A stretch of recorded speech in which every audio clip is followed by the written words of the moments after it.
हाँ जी बच्चों, हम लोगों ने कल जो टॉपिक पढ़ा था वेव ऑप्टिक्स में, वो पढ़ा था हाइगन principles and interference. Today we will talk about diffraction. Diffraction किसे कहते हैं? Bending of light around the bending of light around the corner of an obstacle.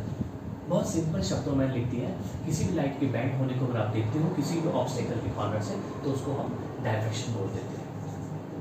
Conditions क्या है डायफ्रैक्शन की? पहली एक ही कंडीशन है, वो आप लिखिए यहाँ पर कि size of aperture, size of the aperture must be of the order of wavelength of the wave. यानी जो साइज है अपर्चर का वो वेवलेंथ के ऑर्डर का होना चाहिए। दोनों का जो साइज है वो ऑलमोस्ट सेम होना चाहिए। वैसे तो वेवलेंथ जो है वो अपर्चर के साइज से थोड़ा कम होना चाहिए, राइट? कम 10⁻⁻⁶। वैसे अगर आप बात करें तो जो वेवलेंथ है वो 10⁻⁻⁶ मीटर होती है ऑब्स्टेकल के साइज से, तो हम डायफ्रैक्शन को ऑब्जर्व नहीं कर पाते। डेली लाइफ में अगर आप ऑब्जर्व करेंगे तो आप डायफ्रैक्शन में साउंड को ऑब्जर्व कर सकते हैं, राइट? साउंड जो है वो डायफ्रैक्ट करता है। उसका कारण क्या है कि वेवलेंथ बहुत ज़्यादा होती है। तो यदि आपकी जो साइज है अपर्चर की वो वेवलेंथ की साइज के बराबर रहती है तो आपको डायफ्रैक्शन मिलता है। ये दोनों चीज़ों के बाद आपसे पूछा जाता है एग्जाम के अंदर सिंगल स्लिट एक्सपेरिमेंट क्या होगा। देखो मैं बहुत सारी डिटेलिंग करूँगा, बहुत डिटेल पढ़ा सकता हूँ अभी, क्योंकि आपको एग्जाम के पॉइंट ऑफ व्यू से बोला आप लोगों ने सब प्लीज बना दीजिए, तो मैं आपको एग्जाम के पॉइंट ऑफ व्यू से बताऊंगा। यहाँ पर मैं आपके पास एक सोर्स दे रहा हूँ, that is called monochromatic source. इस मोनोक्रोमैटिक सोर्स से ये जो है यहाँ पर लाइट जाती है, और मेरे पास क्या है, मेरे पास एक यहाँ पर ऑब्स्टेकल है, मैं एक लेंस दे रहा हूँ, दैट इज कॉल्ड L1। तो जो भी रे यहाँ तक पहुँचेगी क्या होगा, ऑब्वियसली फोकस पर रखा है मैंने सोर्स, तो ये पैरेलल जाएंगी। जो भी रे यहाँ से बच्चों पैरेलल जाएंगी वो क्या बनाएंगी, वो आपकी वेव फ्रंट तैयार करेंगे। तो मैं इसको WW डैश करके एक वेव फ्रंट का नाम देता हूँ, और ये वेव फ्रंट मेरी एक प्लेन वेव फ्रंट है। तो ये प्लेन वेव फ्रंट कहाँ जा रही है बच्चों, ये प्लेन वेव फ्रंट हम सिंगल स्लिट से पास कराएंगे।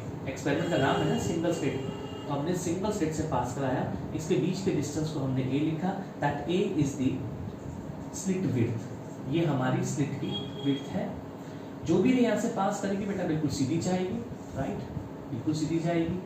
हमने उसके बीच में ऑब्जर्व करने के लिए एक बड़ा सा लेंस लगा दिया। ये लेंस जो है ये डायफ्रैक्ट करने के लिए, डायफ्रैक्ट देखने के लिए लगाया गया। एक लेंस L है, दूसरा लेंस हमारा L2 है, ठीक है ना? हाइगन साहब क्या कहते हैं, हाइगन प्रिंसिपल के according each point on the wave front acts as a fresh source of new disturbances. तो यहाँ पर अगर हर एक पॉइंट एक न्यू डिस्टर्बेंसेस क्रिएट करेगा, तो आप ध्यान से देखिए यही वेव फ्रंट इस AB से पास करेगी।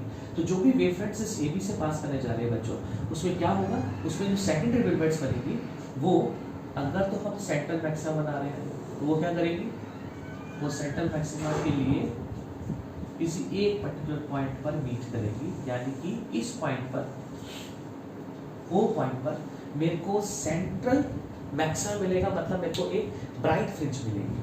तो क्यों मिलेगी यहाँ पे ब्राइट फ्रिंज, क्योंकि जितनी भी पॉइंट्स होंगी इस AB के ऊपर, वो सभी पॉइंट्स जो होंगे वो कंस्ट्रक्टिवली इंटरफेरेंस करेंगे, राइट? मैंने क्या बोला, इसको आप 2-3 पार्ट में लिखेंगे। पोजीशन ऑफ सेंट्रल मैक्सिमम, मैं जो आपको बोलूंगा आप प्लीज उसको लिख लीजिएगा। मैं आपको समझाने पर ज्यादा फोकस कर रहा हूँ, ठीक है? नोट्स तो मैं ऑलरेडी आपको दे चुका हूँ क्लासरूम के अंदर, फिर मैं आपको नोट्स यहाँ पे डाल दूंगा। आप यहाँ पे देखिए पोजीशन ऑफ सेंट्रल मैक्सिमा क्या होता है। ये जो स्लिट है ना आपका बेटा AB, आप ऐसे समझो कि ये एक स्लिट है AB। मैंने इस स्लिट को 2 पार्ट में डिवाइड किया, λ/2 λ/2। तो जो हर एक पॉइंट है ना, ये जो हर एक पॉइंट होता है स्लिट के ऊपर, ये हर एक पॉइंट जो होगा इसका कॉरस्पॉन्डिंग पॉइंट्स नेक्स्ट हाफ में रहेगा। If we divide the slit into 2 parts, then from the first part and the second part we have 2 मतलब वी हैव 2 पॉइंट्स। तो इसके लिए कॉरस्पॉन्डिंग पार्ट नीचे वाला है, इसके लिए कॉरस्पॉन्डिंग पार्ट नीचे वाला है। तो यहाँ पर जो भी सेकेंडरी वेवलेट्स क्रिएट होंगी, पैदा होंगी, वो सभी की सभी आपस में कंस्ट्रक्टिव इंटरफेरेंस करेंगी, यानी कि वो दोनों की दोनों आपस में सेम फेज में होंगी। समझने के लिए मैं आपको बताया था, कुछ आप ऐसा बना लीजिए कि ये क्रस्ट है और ये आपका यहाँ पर भी क्रस्ट है, तो ये सेम फेज में होने की वजह से क्या होगा, सेम फेज में होने की वजह से क्या होगा, सेम फेज में होने की वजह से आपको यहाँ पर मैक्सिमा, यानी कि आपको एक मैक्सिमा मतलब आपको एक ब्राइट फ्रिंज मिलेगी, अच्छी खासी एक ब्राइट फ्रिंज मिलेगी। तो ब्राइट फ्रिंज मिलने की कंडीशन क्या है कि जो भी कॉरस्पॉन्डिंग पॉइंट्स होंगे each half of the slit से वो सेम फेज में रहेंगे, सेम फेज में होंगे, वो ऐड होंगे, सेम फेज में ऐड होंगे। सेम फेज में ऐड होने से कंस्ट्रक्टिव इंटरफेरेंस होगा और आपके पास एक ब्राइट फ्रिंज आ जाएगी। यानी कि अगर मैं स्क्रीन पे प्लॉट करूं तो ये फ्रिंज कुछ ऐसे होगी, देखिए मोटी सी बड़ी सी कैसे, और फिर थोड़ा सा कम होगा, फिर और कम होगा, फिर और कम होगा। आप देखेंगे धीरे धीरे कि ये कम क्यों होता है, मैं आपको बताऊंगा सब चीजें, ठीक है। अच्छा, अब देखो क्या होगा, यहाँ से जो भी सीधी जाएगी वो बिना डेविएट हुए सीधी चली जाएगी। लेंस की तो प्रॉपर्टी यही है, ये जाएगी बिना डेविएट के, कहाँ से, ऑप्टिकल सेंटर से, और जो भी यहाँ जाएंगी वो यहाँ मीट करेंगे और जो यहाँ पहुंचेंगे वो यहाँ मीट करेंगे। ऐसा होगा आपके साथ, राइट, ये सब ऐसा होगा। तो we have a point P. तो ये जो पी पॉइंट आप लेंगे बच्चे, ये जो पी पॉइंट आप बच्चा लोग लेंगे, ये पी पॉइंट है मैक्सिमम होगा, मिनिमम होगा, इसके बारे में हमें जानकारी नहीं है। इसके बारे में जानकारी लेने के लिए हमारे जाना पड़ेगा पाथ डिफरेंस में। पाथ डिफरेंस क्या होता है, देखो ए से लेकर के पी तक के पहुंचने का और बी से लेकर के पी तक के पहुंचने के डिफरेंस को हम पाथ डिफरेंस देंगे। तो अगर आप थोड़ा ध्यान से देखेंगे तो ए बी से पी तक और ए से पी तक में अगर आप देखें तो बी से पी तक का पाथ ज्यादा बड़ा है, किससे, as compare to A B से। तो हमने क्या किया, उसको जानने के लिए एक परपेंडिकुलर लाइन ड्रॉ कर दी जिसका नाम रखा मैंने ए एम। ये जो ए एम है इसमें ये पार्ट मेरे को एक्स्ट्रा मिल रहा है, this is called B M. ये बी एम मेरा एक्स्ट्रा पार्ट है, तो मैं इसको एज ए डिफरेंस देखता हूँ, तो नाम दूंगा इसको मैं पाथ डिफरेंस। अब ये पाथ डिफरेंस मैं जोड़ूंगा किसके साथ, किसके साथ मैं रिलेशन बनाऊंगा इसका, इस एंगल के साथ। आप सोचोगे कि ये एंगल क्या है सर, आइए मैं इसको समझाता हूँ। तो नेक्स्ट एक्सप्रेशन जो होगा हमारा, नेक्स्ट जो हेडिंग होगा that is path difference. Path difference, path difference कैसे निकालेंगे, मैंने पाथ डिफरेंस का नाम भी दे दिया आपको बी एम, तो मुझे बी एम निकालना। अब यहाँ पे हो क्या है, ध्यान से देखिए, ये एक 3 पिलर है, ठीक है, ये रहे, ऐसे ये 3 पिलर ऊपर भी हैं कुछ इस तरीके से, राइट,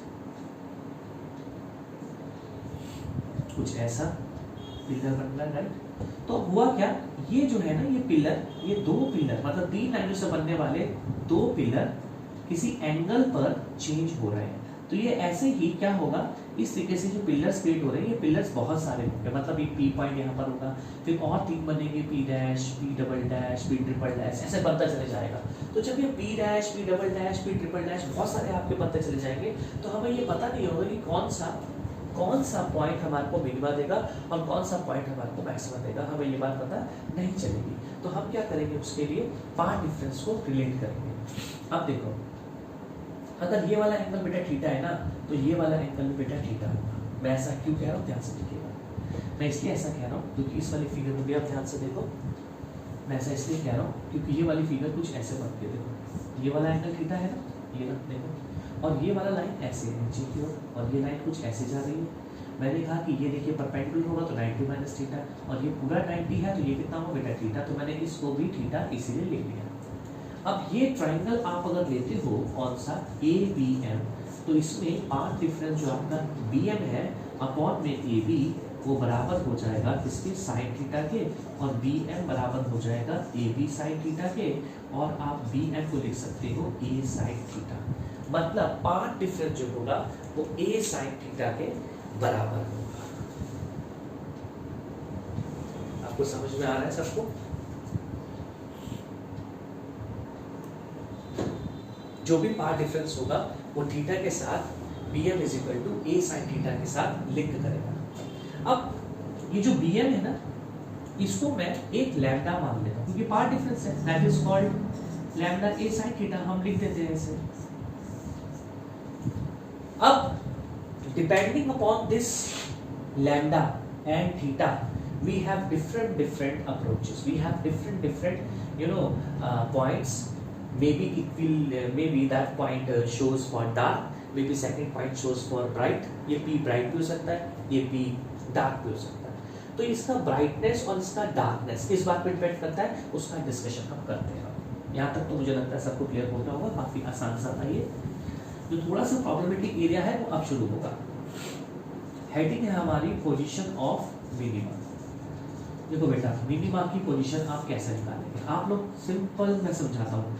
आप लोग ये स्प्लिट ले लो, इस स्प्लिट को ना even multiple of lambda by 2 में डिवाइड करो। ये जो स्प्लिट है ना, अगर ये लैम्डा बाय 2 में डिवाइड होती है तो इसका मतलब कितने लैम्डा बाय 2 हो गए, 2 लैम्डा बाय 2 हो गए। तो 2 लैम्डा बाय 2 का मतलब 1 लैम्डा हो गया। तो जो अभी निकाला था आपने फार्मूला, उस फार्मूले के अकॉर्डिंग लैम्डा होता है a sin थीटा 1, मतलब पार्ट डिफरेंस जो होता है वो a sin थीटा 1 क्यों लगाया, बिकॉज मैं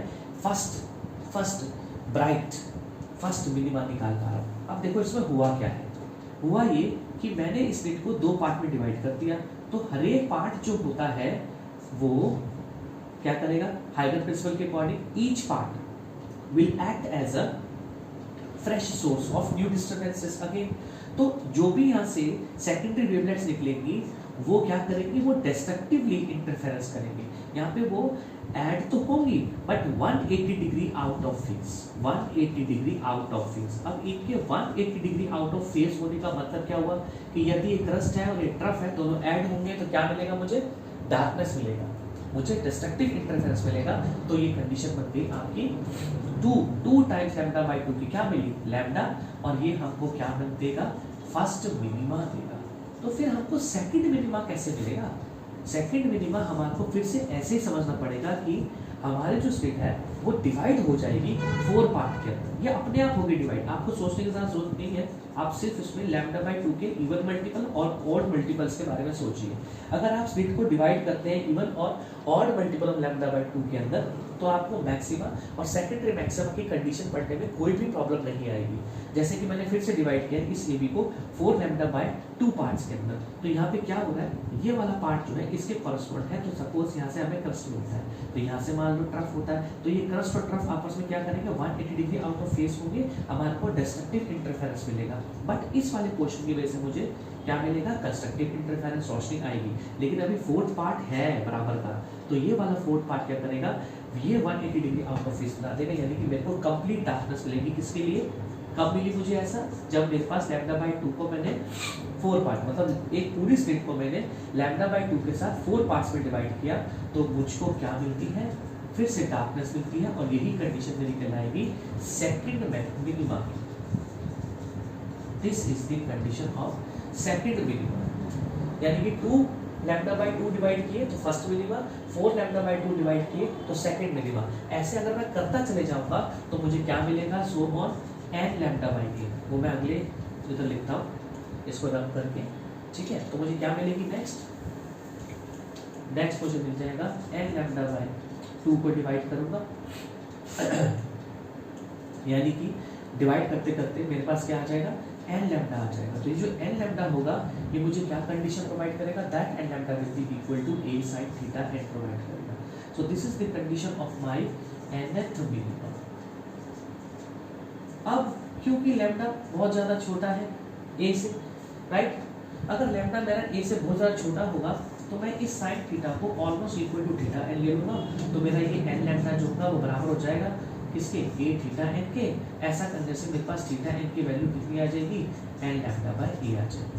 तो ये थीटा n जो होता है बच्चों, इसको आप बोलते हो डायरेक्शन। किसकी डायरेक्शन, डायरेक्शन ऑफ मिनिमा, जो कि मैंने आपको अभी बताया। यानी कि लगातार इस थीटा की वैल्यू को मैं चेंज करता चले जाऊंगा। जैसे जैसे मेरे ये तीन पिलर शिफ्ट होते जाएंगे, तो क्या होता जाएगा, इन 3 पिलर के शिफ्टिंग होने से मेरा ये BM भी तो चेंज होगा। तो जैसे जैसे मेरा BM भी चेंज होगा इस थीटा के रिस्पेक्ट में, मेरे को कभी मिलेगा first minima, second minima, third minima, ऐसे करते करते nth मिनिमा मिल जाएगा। और ये थीटा n जो है मुझे हेल्प करेगा ये पढ़ने में कि एक्चुअल में उस मिनिमा की डायरेक्शन क्या है। क्लियर, डायरेक्शन पढ़ने मुझे हेल्प मिलेगी।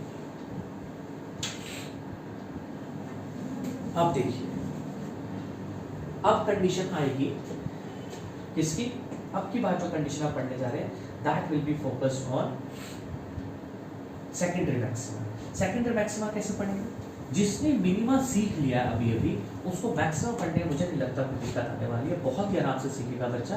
पोजीशन ऑफ सेकेंडरी मैक्सिमा लिख लीजिए फटाफट, साथ साथ में लिखना भी चाहिए आप लोगों को। सेकेंडरी मैक्सिमा की कंडीशंस में भी आप यही काम करेंगे, बट मैंने क्या कहा था, मैंने कहा था आप स्लिट को डिवाइड कीजिए even multiple of lambda by 2 में या फिर odd multiple of lambda by 2 में। तो लैम्डा बाय 2 मैंने कितने लैम्डा बाय 2 कर लिए, 3 लैम्डा बाय 2, मतलब हाइगन प्रिंसिपल के अकॉर्डिंग जो भी सेकेंडरी वेवलेट्स पैदा होंगी स्लिट से, उसमें ये वाला जो वेव पैदा होगा, ये वाला क्रस्ट ये कर्व के साथ क्या करेगा, 180 डिग्री आउट ऑफ फेज होगा, तो जिसकी वजह से डिस्ट्रक्टिव इंटरफेरेंस होगा। बट इसके बीच वाले पोर्शन की वजह से मुझे कंस्ट्रक्टिव इंटरफेरेंस मिलेगा, यानी कि रोशनी मिलेगी, यानी कि 3 लैम्डा बाय 2 जो होगा वो करने पर मेरे को रोशनी मिलेगी, यानी कि मुझे फर्स्ट सेकेंडरी मैक्सिमा मिलेगा। तो फर्स्ट सेकेंडरी मैक्सिमा मुझे कब मिला, जब मैंने लैम्डा बाय 2 के साथ ऑड मल्टीप्लाई किया, मतलब ऑड नंबर मल्टीप्लाई किया, मतलब मैंने स्लिट को 3 पोर्शन में डिवाइड किया। अब मैं उसी सेम स्लिट को लूंगा और 5 पार्ट में डिवाइड करके पढ़ूंगा। देखो मिनिमा के लिए आप लोगों ने इवन मल्टीपल में डिवाइड किया था लैम्डा बाय 2 के साथ ना, इवन मल्टीपल लिया था लैम्डा बाय 2 का। यहाँ पर आप लैम्डा बाय 2 के लिए ऑड मल्टीपल को चुनिएगा, तो अपने आप खुद ब खुद आंसर समझ में आएगा, कोई रटने की जरूरत नहीं है, इसमें कुछ रट्टाफिकेशन नहीं है, थोड़ा सा समझना पड़ेगा आपको, ज़्यादा कुछ है नहीं इसमें, ठीक है। बहुत ही आराम से आप लिख पाएंगे, मैं कई बार पढ़ा चुका हूँ, फिर भी कई सारे स्टूडेंट्स को दिक्कत आती है। देखो कितना आसानी से पढ़ लोगे आप। देखो यहाँ इसकी वजह से डिस्ट्रक्टिव इंटरफेरेंस हो रहा है, इसकी वजह से कंस्ट्रक्टिव इंटरफेरेंस हो रहा है, फिर इसकी वजह से डिस्ट्रक्टिव इंटरफेरेंस हो रहा है, और इसकी वजह से कंस्ट्रक्टिव इंटरफेरेंस हो रहा है। तो मुझे क्या मिला, फिर से रोशनी मिली। तो 5 लैम्डा बाय 2 के लिए we have a sin theta 2 dash, then we have secondary maxima. तो लगातार अगर आप ऐसे करते रहेंगे तो नेक्स्ट आपको मिलेगा 7 लैम्डा बाय 2 के ऊपर, नेक्स्ट आपको क्या मिलने वाला है 7 लैम्डा बाय 2 के ऊपर, जिसको मैं बोलूंगा थर्ड सेकेंडरी मैक्सिमा। बहुत ध्यान से देखिएगा, ये बहुत ही इंपॉर्टेंट क्वेश्चन है जो मैं अभी बोलने जा रहा हूँ सीबीएसई का। आपसे पूछा जाएगा कि सेकेंडरी मैक्सिमा की इंटेंसिटी लगातार मैक्सिमा के बढ़ते ऑर्डर के साथ कम क्यों होती रहती है। इंटेंसिटी जो होती है वो लगातार कम होती है। देखिए इंटेंसिटी कम होने से मैं ये पीक धीरे धीरे कम बना रहा था, बोर्ड में आएगा ऐसा क्यों होता है। तो आप बेटा ध्यान से देख लेना, अगर मैं इस स्लिट को चेंज नहीं कर रहा हूँ तो ये जो कंस्ट्रक्टिव इंटरफेरेंस मतलब जो यहाँ रोशनी आई थी वो सिर्फ इस 1/3 पोर्शन से आई थी, 1/3 पोर्शन से। यहाँ पर ध्यान दो कौन से पोर्शन से आई है, 1/5 से आई है, 1/5 से। तो लगातार क्या हो रहा है, पार्ट्स कम हो रहे हैं, लगातार पार्ट्स कम हो रहे हैं तो रोशनी तो कम आनी ही है। क्लियर हो गया। अब हम इसकी जनरल टर्म के पास चलते हैं। जनरल टर्म हमारे को क्या कहती है, देखिए जनरल टर्म्स में हम साफ साफ लिखेंगे कि ये 2n+1 लैम्डा बाय 2 करेंगे, then we have a sin theta and dash. And अगर हम ये बोलते हैं कि लैम्डा की वैल्यू बहुत कम है a से, तो sin theta and dash will be equal to theta and dash, then we have theta and dash equal to 2n+1 lambda by 2n. What is this? This is my nth secondary maxima and this is my direction of nth secondary maxima. इस तरीके से हमारे को secondary maxima का condition explain हो जाता है। अब बड़े ही आराम से डायफ्रेक्शन को यहाँ पर ड्राइव कर सकते हैं, देख लीजिए आप।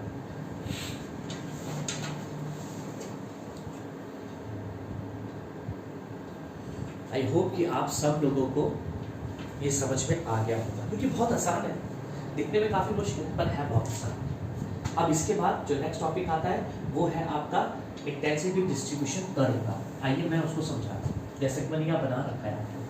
इंटेंसिटी डिस्ट्रीब्यूशन कर्व सिंपल सा क्या है, इंटेंसिटी का डायरेक्शन के साथ curve banana.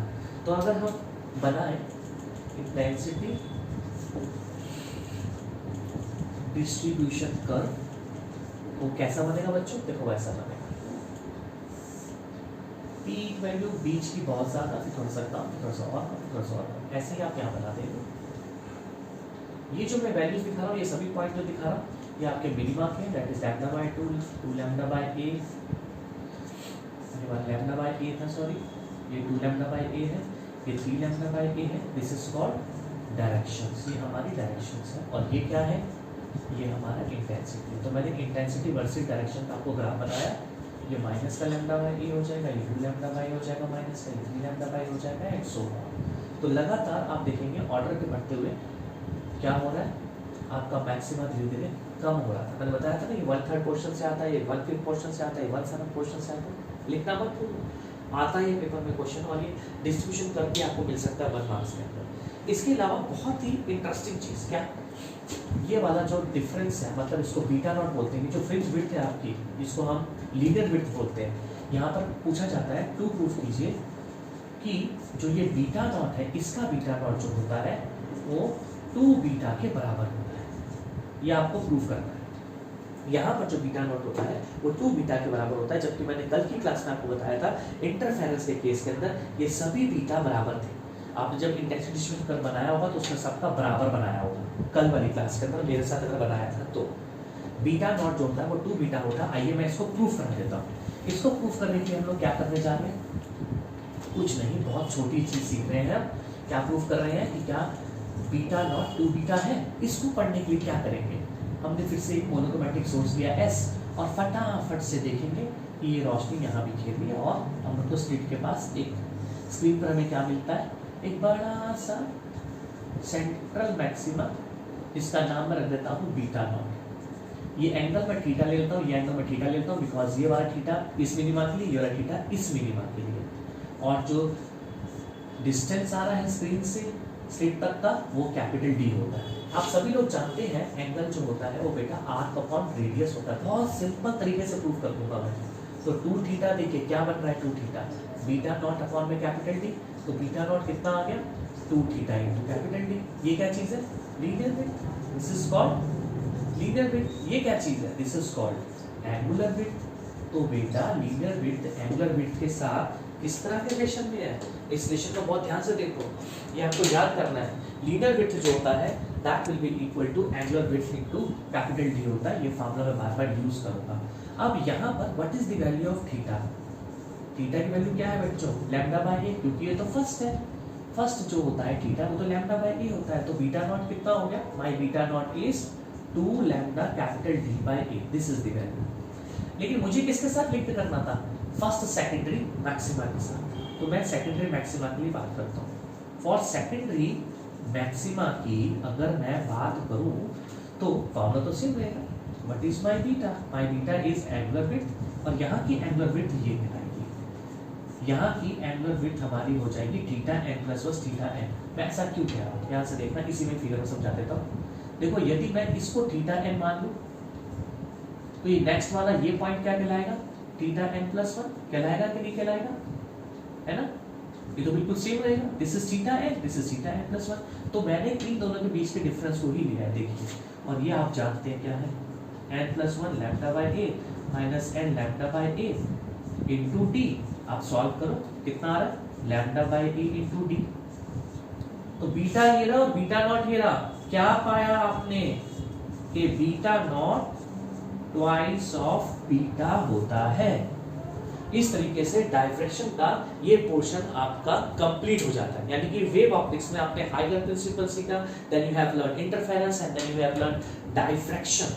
So in this way we have completed wave optics. Irrespective of the numericals, we have completed theoretical part. In the next class we learn something different. Thank you so much. Thank you so much.